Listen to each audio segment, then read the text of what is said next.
Okay, AP Stats coming to you live today from the classroom here. It's a Wednesday. Section 11.2 is inference for, hey, look at this, two-way tables. Remember those? Those had a tendency to look like this, yeah? The purpose, let's break down some of the past stuff that you guys have done. The purpose of some categorical data type significance tests. Categorical means not quantitative, so no X bar, no standard deviation. This is categorical data because a p hat is how many people fell in a certain group, right? So the null hypothesis at the time would be like p equals 0.4, screwed that up already, and then maybe p is greater than 0.4.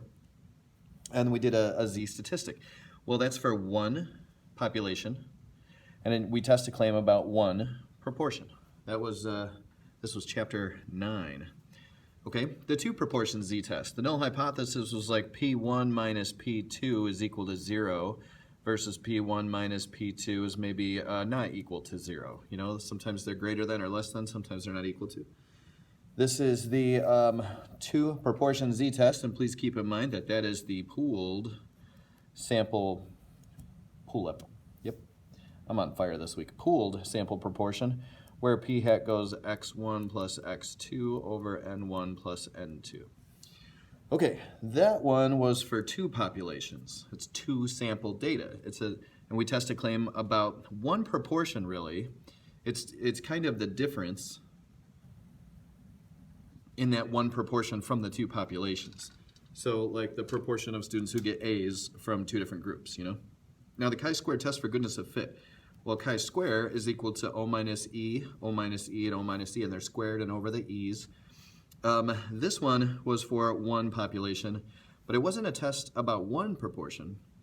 It was about several proportions, right? Isn't that what we did there? Okay, let's go to page 2.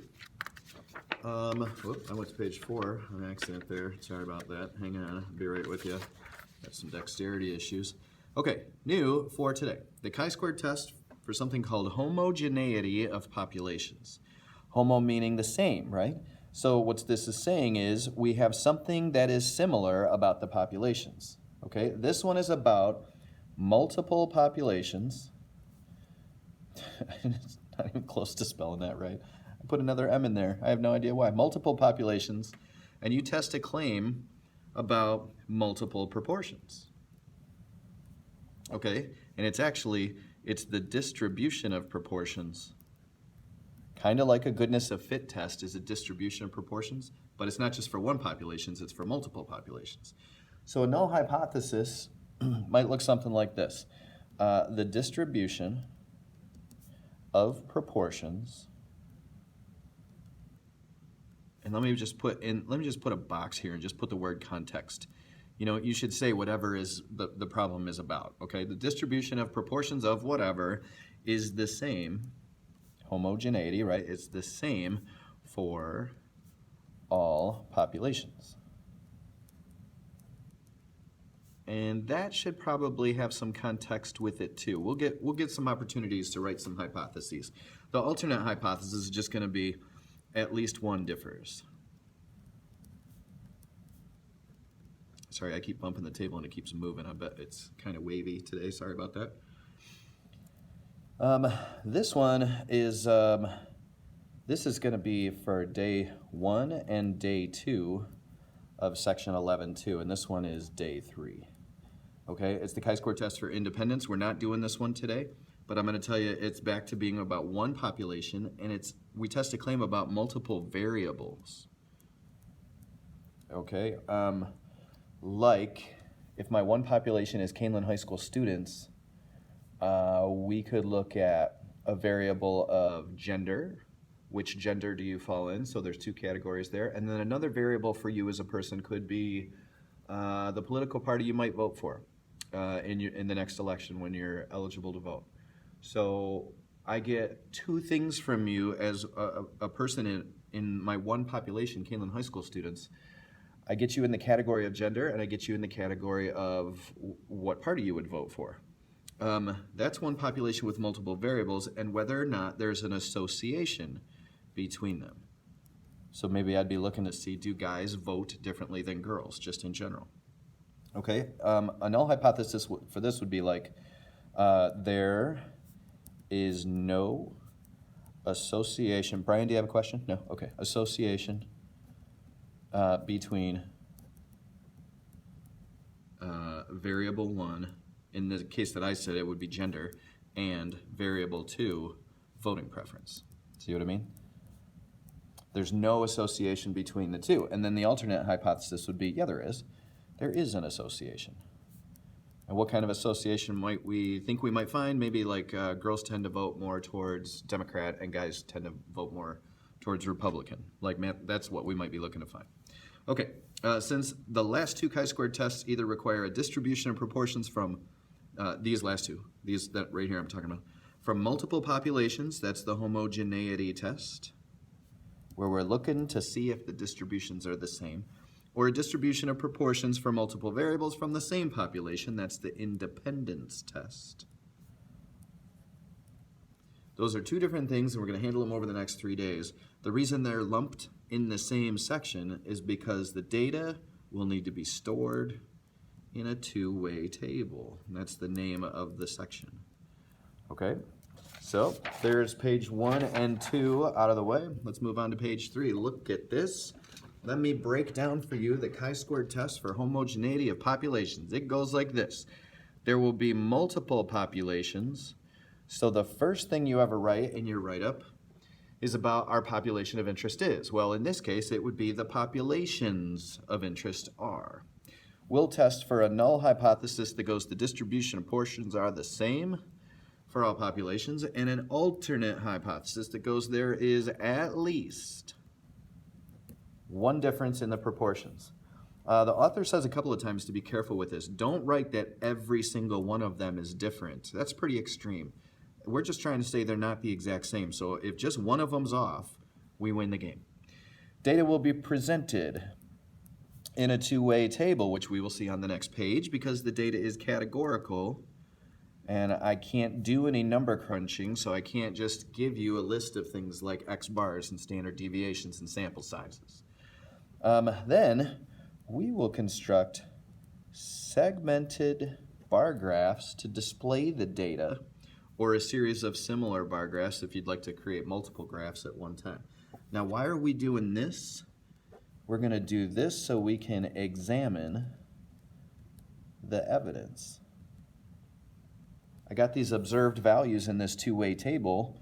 Let me take a look at what the percentages stack up like next to each other for each population. So what happened here with the tests you did in the last couple of chapters is you would get a p-hat and you go, hey, look, this p-hat is smaller than the null hypothesis proportion. Or you would get an x bar and you would go, hey, look, this x bar is bigger than the null hypothesis mean. Well, we don't have numbers to just compare, so we want to look at a segmented bar graph. And if you remember, a segmented bar graph was like the stacks of the percentages. And if we see them for different categories, we can see if they look different to tell whether we have any evidence that they may, in fact, be different. Okay, the conditions should look familiar. We need random samples from all of our populations, so several random samples. The independent condition, which is definitely not spelled right, that's embarrassing. Well, we need each one of these multiple samples to be independent from each other, as well as we need independent individuals. So what do I mean by that? I mean each population has to be greater than 10 times each sample size, right? And so on. So we saw that independent condition branch into two things when we did chapter 10 on the two sample stuff. The large count condition, that goes like this. All expected counts, which we don't know how to get yet, are greater than 5. That's the large count condition. Then we got to find ourselves a chi-squared statistic. I think you already know how to do that. We got to find ourselves a p-value. That's with a chi-squared CDF. Then we either reject, this should seem familiar to you, or fail to reject that hoe. I'm going to just put the word context in here because some of you guys are getting a little sloppy with just, I reject the null hypothesis, and you don't say what the whole problem's about. Please keep in mind, it's an applied math class. You should say what the problem is about. And then a follow-up analysis highlighting, did I spell that right? Okay, I thought that said highlighting. Anyway, highlighting the largest component of the chi-squared statistic. And again, that's easy like it was in the last test we did for goodness of fit. Not a big deal. All right, so I'm 3 pages in out of these 6 pages. Moving right along. Ooh, this looks like a big problem. I'm going to start reading. Example, does background music influence what customers buy? One experiment in a European restaurant compared 3 randomly assigned treatments. No music playing in the background while they're in the restaurant. French accordion music playing in the background while they're in the restaurant. That sounds like a party. And Italian string music to put you to sleep while you're in the restaurant. Under each condition, the researchers recorded the number of customers who ordered either French, Italian, or an other kind of food entree. The results are in the two-way table below. Write the hypotheses for a chi-square test for homogeneity of populations. Create a segmented bar graph to display the distributions of proportions of food ordered. And comment on any differences that you see. Okay, guys, this is going to take us a minute. In the first place, you got to locate what your populations are. Are your populations people who order French food, people who order Italian food, and people who order something else? Or are your populations people who sat where there was no music playing, people who sat where there were French music playing, and people who sat where there was Italian music playing? Well, since they called these treatments the music, these are my populations right here. So this is population number 1, people with no music in the background. This is population number 2, and this is population number 3. That makes this sample size number 1, sample size number 2, and sample size number 3, doesn't it?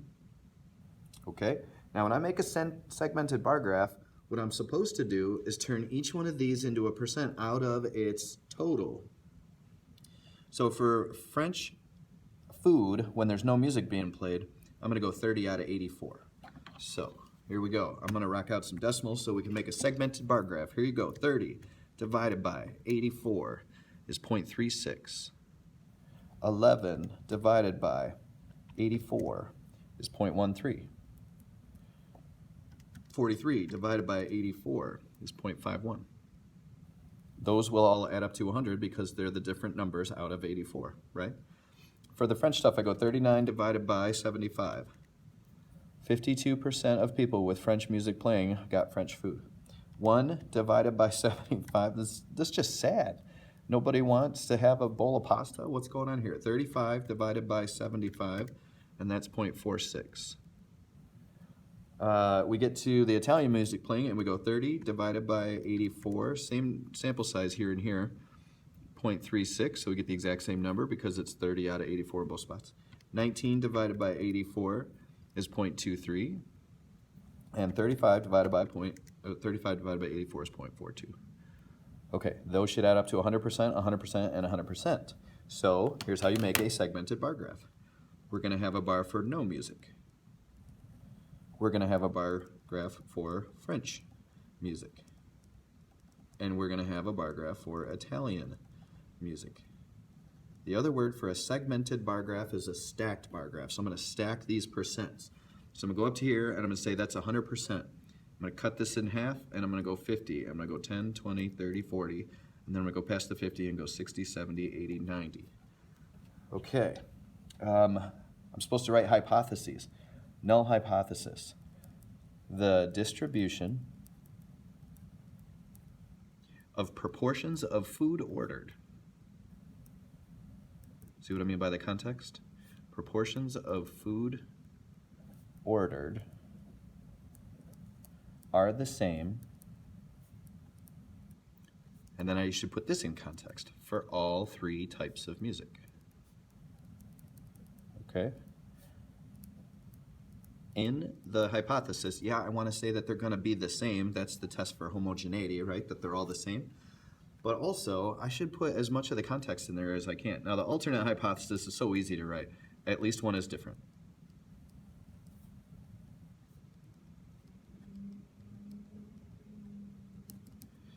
Okay, so let me stack up myself a bar here. So for no music being played, I'll go French on the bottom for all 3 of these. Okay, so French, so I'm going to go up to 36. 10, 20, 36 is going to be about this tall right here, and I'll put a F for French music. Nope, French food. Sorry about that.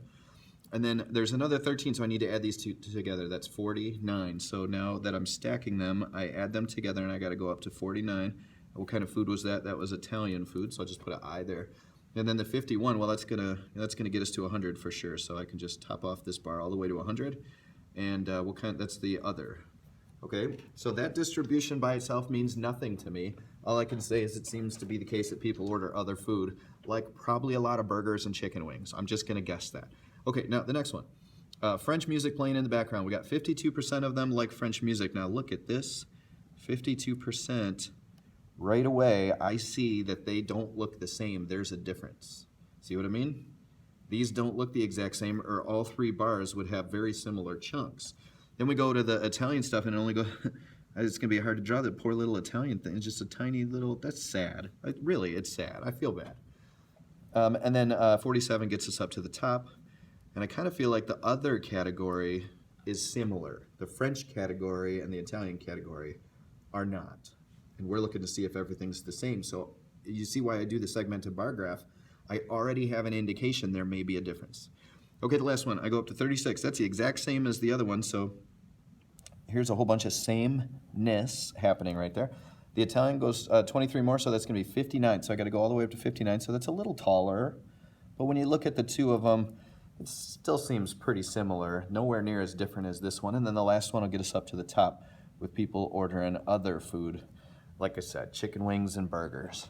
Ice cream for sure, right? Maybe cheesecake. I don't know if that's French or Italian. Now, there's my segmented bar graph. I should have a title on it, shouldn't I? Food and music. I should have labels, type of music. And on this side, I just put a % sign. And look at that. I got myself a whole big bad segmented bar graph. Now, what was I supposed to do? I was supposed to write hypotheses for a chi-square test of homogeneity. Did it? Check. Create a segmented bar graph to display the distributions of proportions of food ordered. Did it? Check. And I think I see a difference. And then comment on any differences you see. It appears that people order, or I guess I'd say ordered, more French food when French music was playing.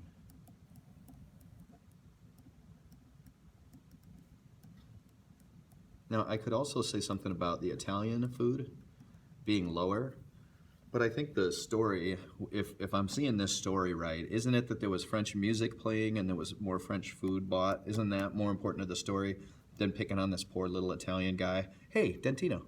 Okay, anyway, next. We're on to page 5. If the random and Italian conditions checked Dentino, that's really funny. I wish he was here to hear that. If the random and independent conditions checked out, the next thing that we would need to do is verify the large count condition, because we would, after that, we think we see a difference. So we would go and find the chi-squared statistic, right? Well, if the random condition is okay and the independent condition is okay, we're on the large count condition, which goes like this. All expected counts are greater than 5. Those were pretty easy to find in the goodness of fit test. You multiplied the overall total times each percentage. That's not how we do that here. After that, we would find the chi-squared statistic. And the chi-squared statistic, of course, goes like this. Chi-squared equals the sum of all the O minus E squareds over E. For both of these things, the large count condition and the statistic, we got to find the expected counts. So we have to talk about how to find expected counts out of these two-way tables. I mean, we did a pretty good job on this last page. We turned these into percentages so we could see the distributions, like a nice visual display of the distributions. But now that we're getting into the test, we've got to do more things. So here's the two-way table again. And let's just talk through how many of these we would expect. How many people, when there's no music playing, would we expect to order French food? Well, if music's got no effect on what you order, all three populations should order the same proportion of each entree. In this experiment, those proportions should be. For French food, shouldn't all three of them have some version of 99 out of 243? Because overall, 99 people out of 243 ordered French food. So look, let me put it as a decimal to make that make a little more sense. If I took 99 and divided by 243, I get around 41%. Shouldn't I have 41% of these people ordering French food and 41% of these people and 41% of these people? if they're all the same distribution and it was 41% people ordered French, it should be 41% right across. For the Italian food, it should be 31 out of 243.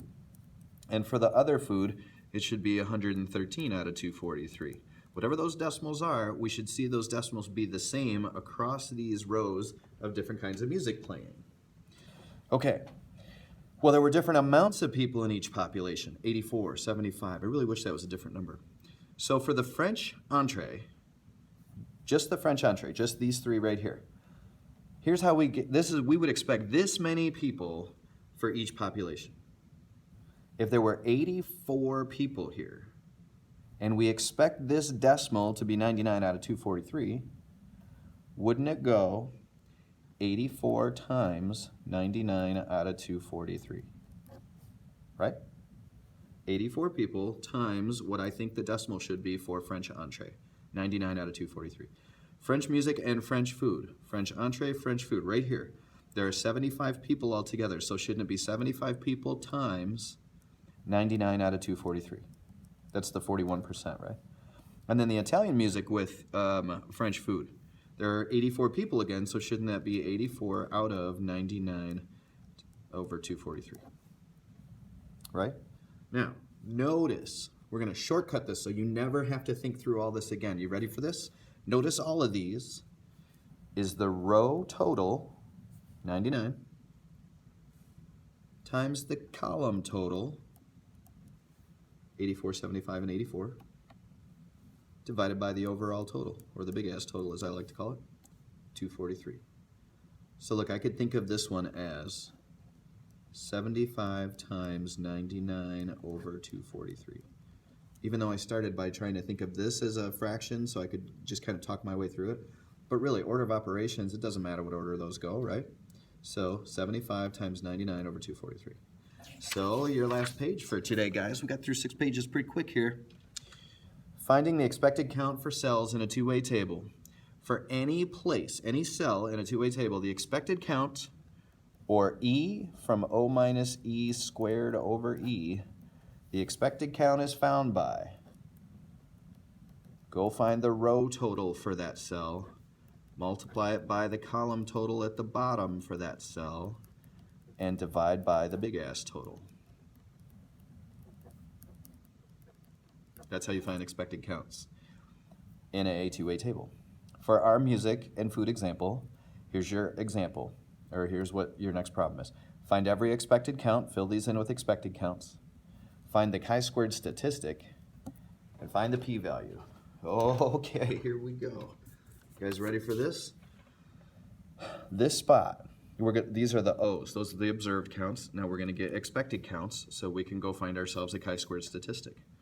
This spot right here, it's going to be 99 times 84 divided by 243. For this spot, go over to the row, go 99 times 84 divided by 243. I get 34.2. That's how many I would expect when there's no music playing to order French food. That's how many people did order French food when there was no music playing. Let me go across. For this spot, 99 times 75 divided by 243. 99 times 75 divided by 243. And I get 30.6. I expect 30.6 people to order French food when there's French music playing. 39 of them did order French food. Okay, for this spot right here, 99 times 84 over 243. 99 times 84 divided by 243. I get 34.2. I don't need to write in the totals. These are just expected values. Down here, for the spot where it's 11, 31 times 84, 31 times 84 divided by 243. I expect 10.7 people to order Italian food because overall not many people ordered Italian food. I got 11, that's pretty close. For this spot, the spot in the middle, 31 times 75 divided by 243, I get 9.6. And for this spot where there, let's see, the 19 people, it's 31 times 84 divided by 243, expected value of 10.7. On the bottom, it's 113 times 84 divided by 243, That one ends up being 39.1. I wrote that kind of funny though. I'll make a better 3 out of that. There you go. For this one, 113 times 75 divided by 243, 34.9. And for the last one, 113 times 84 divided by 243. 113 times 84, and that's 39.1. Okay, now I got all of my expected counts. Can we agree that every one of them is bigger than 5? So, all bigger than 5. So the large count condition is verified. Gotta like that. Now, I'm supposed to get a chi-squared statistic. Okay, this is gonna take a while. This is the only time we're gonna do this with 9 terms. We're never doing this again because I will have a shortcut for this. Ready? For the first spot, it goes 30, the observed value, minus 34.2, the expected count. Oops. That's squared, and it's over 34.2. Then the second one goes 39 minus 30.6. That's squared, it goes over 30.6. Then the third one is 30 minus 34.2. That's squared, it's over 34.2. I'm going to drop down to this spot where where's that 11 is. 11 minus 10.7 squared, that's going to be a real small component for the chi-squared statistic, over 10.7. The next one's all the way in the middle. I have 1 minus 9.6. Those are nowhere near each other. That might be the biggest contributor to the chi-squared statistic. I'm past the middle, I'm at 19, so I'm going to go 19 minus 10.7. That's going to be another big difference, squared over 10.7. Drop down to the bottom row, we're almost there, guys. 43 minus 39.1 squared, and it'll be over 39.1. This next one is 35 minus 34.9. Those are pretty much dead on, so that's going to be a real small number. That is not going to add very much to the chi-squared statistic. Where am I at? I'm on the last one. Okay, 35 minus 39.1 squared over 39.1. Well, I did this earlier, and I do not want to put all of that in the calculator and hold you up any longer than I have to. So I'm going to write down what all of these were. Ready? Follow me. Chi-squared is equal to 0.52 plus 2.31 plus 0.52. Now each one of those goes with this. That's 0.52, and that's 2.31, and that's 0.52, right? You got it? Okay. The next one, real close to each other, ended up being 0.01, and then 7.7, and 6.44, and 0.41,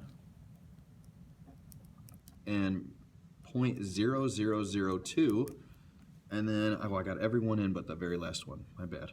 And then plus 0.41. Okay, those are the 9 spots. I get chi-squared is equal to 18.32. Hopefully you guys can see that. I'll move it up. For the p-value, p is going to be a chi-squared CDF that goes 18.32 up to 100, and the degrees of freedom. Okay, let's talk about the degrees of freedom for a second. I'm going to put it right up here where you guys can see. I got to put a spot for this in your notes. I just kind of forgot to put it in here. So degrees of freedom.